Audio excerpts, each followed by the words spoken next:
searching on the World Wide Web, and still you're thinking about what your doctor said. I said, I am your resource queen. I am your resource queen.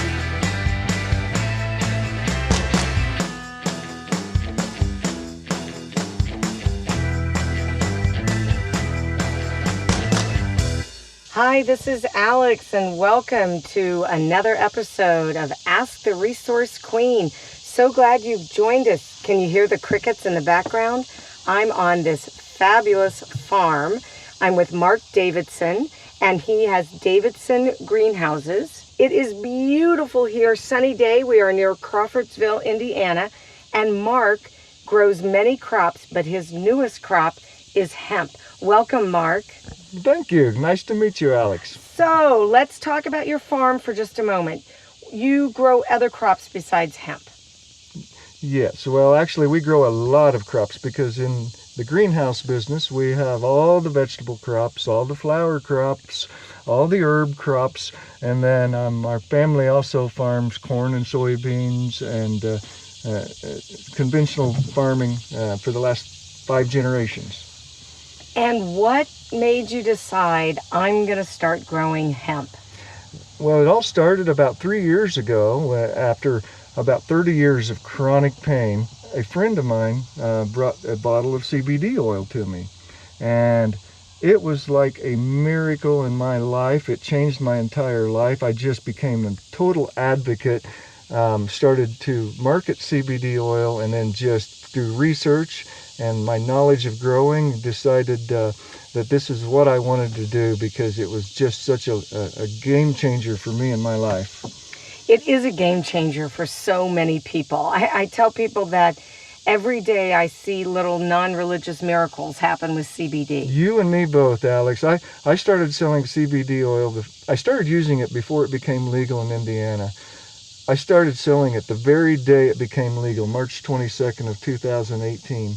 And from that date to this present, I can't even name the number of miracles that people have come in and told us these stories that are just hard to believe, actually, but it's very, very rewarding. It is rewarding. So sitting in front of us are these gorgeous hemp plants. Let's talk about where this starts, because you mentioned that you don't actually start from seed. Well, you can start from seed, but the whole concept with CBD crops for hemp is you want no pollination. So you want no male plants. One male plant can pollinate up to 2 acres of hemp. And if the hemp gets pollinated, the CBD content cuts it by about 2/3. So it actually devalues the product. So you absolutely want no males. So by going with females from clones or from cuttings, then you get all female plants. So you are purchasing small clones. Actually, this year, because we're in Indiana and the legislation and the permitting was through a research and development permit, there was no time to start propagating your own mothers and create your own clones. So this year, we purchased clones from a company. Next year, we will probably be producing our own clones in our own greenhouse facility. Do these start out in a greenhouse?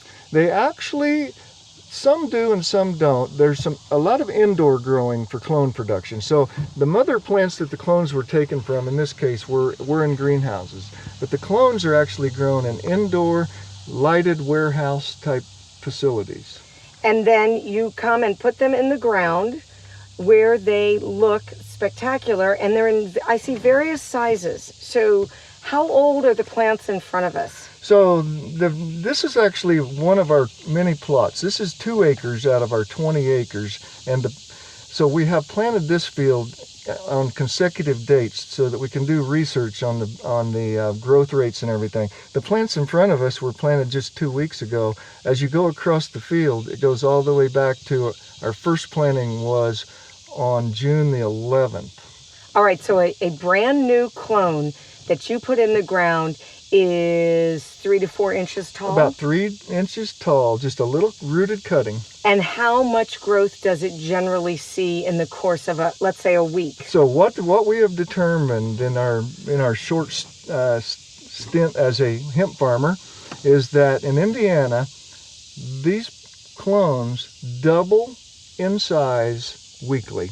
Wow. It's amazing. It's blowing me away. At the first week, it's like, wow, that thing went from 3 to 6 inches. And the next week, it's like, wow, that thing's a foot tall. And then the growth starts to really, the doubling effect starts to explode because they're doubling all over. And then they just seem to really explode about week 4 or 5. So the plants that are the largest that I can see in front of me are about 2 feet tall. The ones on the far side of the field, yeah. No, they're actually over 4 feet now. Well, can you tell I don't really know how to judge anything in terms of height? Anyway, okay, so if they're 4 feet tall, how many more weeks do they have to go before you're going to harvest? Well, we don't know exactly because this is a brand new crop in a brand new environment, and it's so interesting learning all this. Theoretically, we have about 4 more weeks of vegetation before they're actually stopped growing and are in full bloom. I've noticed some little pre-blooms happening now, so they will start blooming here in a few weeks. They will continue to grow for a few more weeks, and then they will cease growing and go into full bud or flower, as we call it.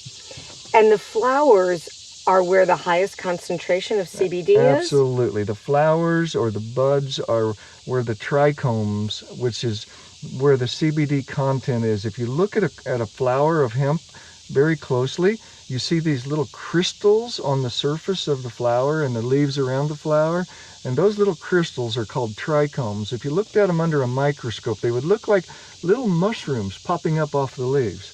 And that is we call it the magic dust. That is where the cannabinoids are produced, and that is what we're trying to capture in the end, are these trichomes.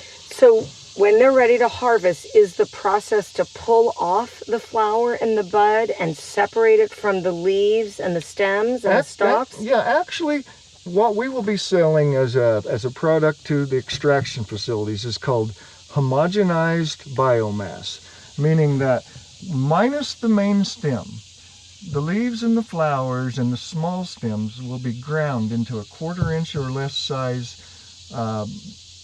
homogenized mass, and that will be sold by the pound to the extraction facilities. There's 2 ways that it's rated. We'll be paid by the pound and by the percent of CBD content in that biomass. So if we have very high CBD content, then we get bonus money. Well, what is the expectation then for what the CBD content should be? What's the minimum? So in one of our buyback contracts with one of our contracts that we have for the biomass, the minimum, they wanted 8% minimum. We bargained for a 7% minimum just in case we didn't reach that level. An average good, what they really want is a minimum of a 10%. But we have genetics here that we've selected from Colorado that have potential of 15 to 18% CBD content. So we don't really know. No one knows. This is what's so fun. And we are actually pioneering this, which is just so interesting because these plants are going to react differently here in Indiana with our soil and our climate than other places that they've been grown in the history. So far, these genetics have only been grown in a couple of states. The genetics aren't that old, but the people in Colorado are seeing my crop and their jaw is dropping at the growth that we're getting here in Indiana. It's so exciting to be, as you're saying, on the new frontier here in Indiana. It is, and it's really part of my heritage as a 5th generation farmer. My great-great-great-great-grandfather walked to this farm from Pennsylvania in 1823, settling the West with a land grant. He bought this farm for 25 cents an acre with a land grant. I hold the sheepskin deed to this farm signed by Andrew Jackson. So it's very much in our blood to be pioneering, and we've always been innovative in our farm operation and our greenhouse operation. And here we are a cutting edge of a whole new trend in our society. And I think you're just infusing these fields with love. Listen, these plants, and you could ask any one of the many people who have worked for me this summer, and these ladies that are out here doing some thinning and pruning on the plants, they will tell you that there is something magical about this plant. When you're working in and around it, there is a feel-good atmosphere, and I think we're actually getting, maybe by handling them, some cannabinoids in our system from them, but there is definitely something. I personally have become a believer that cannabis sativa is the symbiotic plant of the human race, and we've been prohibited from it for about 80 years. Cannabis was used for tens of thousands of years before 1937. And I really believe that a lot of the problems in our society and the health issues are going to be reverted back with the use of cannabinoids. I'm with you. I think that, as Dr. Anderson said in earlier episodes of this podcast, this will be the greatest discovery of the last century and will change medicine. Absolutely. Forever. I'm an absolute firm believer of that, and I put all my chips in believing that. So back to the plant. In Indiana, and to be considered hemp, we know that the THC content of this plant is less than 0.3%. Correct. And when we test it, it has to be less than 0.3% on THC. We don't know exactly what the THC content will do in this environment, so we have to test regularly up to harvest, because as the flowers mature, the cannabinoid profile of the flowers increases. So the CBD content will increase, but the THC content will increase along with it. So we have to time our harvest before the THC would happen to get to a 0.3%. All right, so there are approximately 113 different cannabinoids, and CBD is the most prominent one in the hemp plant. What are some of the other cannabinoids that you test for or are trying to grow in plants in years, not just this year, but in years to come? Right, in the future. So when you extract from hemp, right now, 40% of the cannabinoid profile is CBD. And then the other 112 cannabinoids are in smaller slices. If you were looking at it as a pie chart, they're all tiny little slices. But in recent times, and I mean recent, I mean within the last 12 to 24 months, there has been a discovery about CBN and CBG. One is a sleep aid, and one seems to be the pain cannabinoid. So now we're thinking that we want to start breeding and creating hemp that has higher content of CBN and CBG, because right now it's in such a small amount of the profile that when they extract, it's just there's not enough of it to go around. And you have to harvest a huge number of plants to get all that CBG out. Oh my gosh, to get enough CBG that if everybody wanted to use CBG, there's not enough to go around at this point. Right, so that's a very difficult thing. I like that you are future and forward thinking, that you know that there are trends, because someday I believe there will be some sort of test that people can take that will tell them how well-toned their endocannabinoid system is, and will help them and guide them to what are the cannabinoids that their body needs. Absolutely. And what I see is the future, and when I say the future, I'm thinking in inside of 3 to 5 years, is that someone can come to a store like CBD Jubilee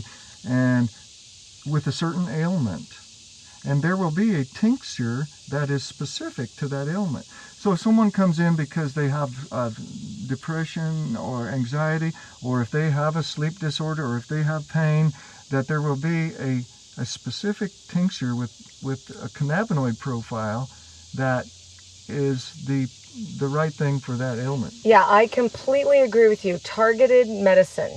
And just like genetics are making a difference in the pharmaceutical industry, I think that is also going to happen in the with the endocannabinoid system, with the hemp industry. So another question I have is, there are terpenes, the aromatic essential oils of this hemp plant. Is that something that you test for, or is that something that gets done down, with the extraction process? Yeah, that actually is something that gets done. The terpenes, you can actually smell the terpenes when they're in the field. And you can, the genetics of these particular clones have a terpene profile that has been designated, but in the extraction facilities where the terpenes are separated or added or taken away, to me, the whole terpene profile is something that I'm very, very interested in, because I think that there's also, not only are people becoming adept at using this for medicine, but they're becoming connoisseurs of the terpenes, just as you become a connoisseur of the terpenes of grapes through wine. When someone smells a certain wine, and that is the terpenes from the grape that are being exploited in that wine.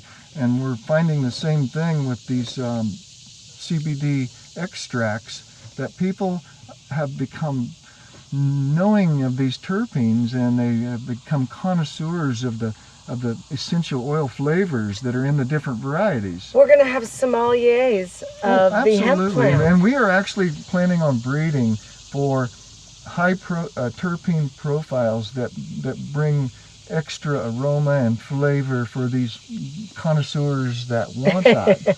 So I noticed as we walked through the greenhouse prior to driving out here to the field that you have names for these plants. There are certain, I guess, varieties. Correct. So explain to me what some of those names are, and what are the attributes of those different Okay, so ones? we really spent a lot of time searching genetics. We went from Colorado to Kentucky and to Las Vegas and everywhere looking for certain genetics. And one thing that we were very determined was to do this organically, because hemp is a soil leacher, and anything that's in the soil will be in that plant. So we've put all of our hemp on certified organic farm ground. We're using only organic fertilizers like fish emulsions and things like that. So the names are from, the genetic names are from the breeder in Colorado, in Fort Collins, who has a certified organic greenhouse. It's one of the few anywhere, because it's so new to have this hemp breeding program going on. And so these were all named, these are all Colorado named varieties. They're crosses, like cherry wine is a cross between one named Wife and Charlotte's Web, which was one of the original ones that was found to be the epilepsy miracle. We have Cherry 5, we have Uno, which is a favorite in Colorado. As it proves out, it's coming in last place here in Indiana. It's being just trumped by Wife and Cherry Wine and Cherry Number 5. A lot of these go back to an original called Green Cherry that was a very high CBD content, and it was bred to a lot in Colorado. But we're planning on taking it one step farther, like I said, and trying to breed for more different cannabinoid profiles, because I'm seeing the CBN and the CBG being exploited more as people learn about them. So, and we're also going to try to breed for the terpene profile for flavor and aroma. So when you create, because it sounds like you are in the business in the future of hybridizing these plants and maybe cuttings and figuring out your own, what are you going to call it? Well, I have already registered a name for the hemp that, so I can tell you because I've already registered the name, so no one can steal it. Okay. And it's a very fitting name, because if you look at cannabis sativa, which includes marijuana and hemp, marijuana and hemp are sisters. to the family Cannabis sativa. And if you look at the whole story and what people thought, marijuana is medical. And so they figured this out, but what they didn't figure out was that it wasn't the THC, it was the CBD. And marijuana has very little CBD. So once it's been figured out that the real medicine, and THC has value in medicinal, but the real medicine is the CBD and the CBN and the CBG. So what we've found out now is that hemp has the opposite profile of marijuana. It has very little THC and a lot of CBD. So the hemp that we produced, and when I finally get the one that I think is going to be the winner, she's going to be called Cinderella. Because it is the Cinderella story of the cannabis story. Marijuana was thought to be, right. well, cannabis sativa hemp was in the ditch, growing as a weed. Oh, lo and behold, she's the queen. Well, I love that. I like that you're surrounded by women. I think that's good for you, Mark. And these, I've noticed of all these varieties that I have, I'm growing 5 different cultivars here. I've noticed the one called Wife seems to be the most difficult. Actually not. Actually, she has become my favorite. She doesn't talk back. She's very prolific here. She's actually outgrowing and doing better than all the rest of them. So I have a feeling that she may become part of the breeding program in the future. Party on. So let's talk one more time. These plants that are 4 feet tall, that when the flowers happen and you've tested them and then you're going to harvest them, then that could be, let's say, a month from now or 6 weeks from now, potentially. Yes, we're predicting the 3rd week of September is when we're planning on starting harvest, and hopefully, through the 1st of October. Okay, and then what happens to this field? So that's when the work really begins, because we have to clean the whole irrigation and all the weed barriers and everything up. The field has to be moldboard plowed, which means turned completely over, because the stumps of these hemp plants will be like trees. They literally become woody, giant plants, and the stumps will have to be turned over to get the field ready for planting again next year. All right, so you get one growth cycle out of this plant. It's an annual plant that, it would actually live on, but it's not winter hardy. So, we will be harvesting them right down to the ground, and they're done at that point. And because you've used organic starters and you are using organic fertilizers, in the world of hemp right now, there doesn't seem to be a real certification for organic. Right, and here's the reason, and this is one thing where we are actually going to really kind of be the first ever, because up until the 2018 Farm Bill, which was just signed the spring of this year, this crop was considered a Schedule II drug. Now, you couldn't really have a certified organic Schedule II drug, right? So even though people like the greenhouse that we're working with, they were doing this organically, but they really didn't have a legitimate certification, because it was not. So the 2018 Farm Bill, actually what it did was, 2019, when it was signed, what it did was took the cannabis sativa hemp from being a drug and handed it over from the DEA to the FDA, which will be our next battle, is dealing with the FDA. But that is the reason we're growing the way we are, because our goal is to be FDA certifiable when that time comes. And there will be a lot of farmers that won't, because they won't have a product that is clean of pesticides and herbicides. And so we're moving in the direction, knowing that the FDA will be overseeing this in the near future, and they're probably going to be a little more equipped than the DEA was at controlling it. So, organic certification, I believe, for fruits and vegetables can take up to 7 years, having to do with soil content and the mineralization of the soil and what has and hasn't been used pesticide and herbicide wise. So we don't know how long it will take, but it sounds like you're on the right road. Yes, and then so this is what we're sitting before here is 2 acres. We have another 18 acres, and I have a farmer partner, and hence the name of our new company that we have formed around the hemp. The name of our company is Heritage Pharmacy, and the pharmacy is with an F. And we garnered that name because my farmer partner is also a 5th generation farmer, and his descendancy goes back to the very same great-great-great-great-grandfather that I have that walked here.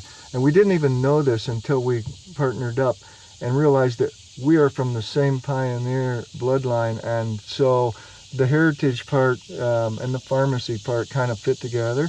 He has been working with certified organics for quite some time and has 600 acres of certified organic farmland here in western Indiana. So we have 18 acres on his already certified farm ground. Last year, where we have the hemp this year, last year was in blue corn for the Blue Chip Company. It's amazing what you're doing here in Montgomery County, and your goal again is to have only female plants. Absolutely, because what happens with the pollination is the plant, if it gets pollinated, it uses all of its energy and cannabinoids to build seeds. Right. Without the pollination, then those cannabinoids are in the plant, so we can extract them. Basically, you've got a nunnery going. A nunnery, quite the nunnery, yes. Sister so-and-so, sister so-and-so. You got a lot going on here, Mark. But we do have another plan, and tomorrow I'm meeting with some people and some investors of potentially, there's another method. It's very technical, and it's called feminizing seed. And so there's a method to trick a female into creating pollen, and then you get female pollen. You pollinate another female with female pollen, and all the seeds that it produces will be female seeds. Where normally a handful of hemp seed would be half female and half male. So if we can perfect the female seed production, then it would take a lot of the work out of the cloning, and people could plant female crops from seed. And that would be fantastic for you. That would be great for me. Because then you don't have to purchase anything from somebody in Colorado. Oh my gosh, and the work the cloning is a lot of, like, we're trying to eliminate labor-intensive steps to this product. Talking to you today has reminded me that there is so much more to come, and that the world of hemp is expanding at a rapid rate. So I'm going to wait maybe another year, and I'm going to come back to this farm, and we're going to have another discussion about what's changed and how your plants are doing and how the nunnery is going. And there will be an evolution of new information by that time, because you are right. This is an exploding new phenomena, I would say, in medicine. And just the final thing that I would say that I've experienced in the year and a half that I have been selling CBD products is that the number of people that come in and the list of pharmaceuticals that they tell me that they're no longer taking just brings joy to my heart, because they're using something completely natural, as pure and natural as maple syrup, and getting away from all the chemicals that we've been putting into our bodies for decades, centuries actually. You are doing such a great service, and I completely agree with you. Anything we can do that is holistic and natural and helpful so that you can help your body heal itself. And help children. It breaks my heart to see children being drugged with things like Ritalin and whatnot. I have a whole host of mothers that are using these candy edibles with CBD and telling me that it has just been a crazy miracle for their children with ADD, with all kinds of childhood disorders. Yeah, you are on the frontier. So if anyone would like to follow you, you are on Facebook. We have, you can follow us on Facebook at Heritage Pharmacy, or Davidson Greenhouse at davidsongreenhouseandnursery.com is our website. And we post a lot of pictures, and we're trying to educate as we go, and we're just putting the information out there. So as we learn, we're rolling it out. I just want to say thank you for a great day and a great conversation about the amazing hemp plant. Well, thank you, Alex. It's great to have you here.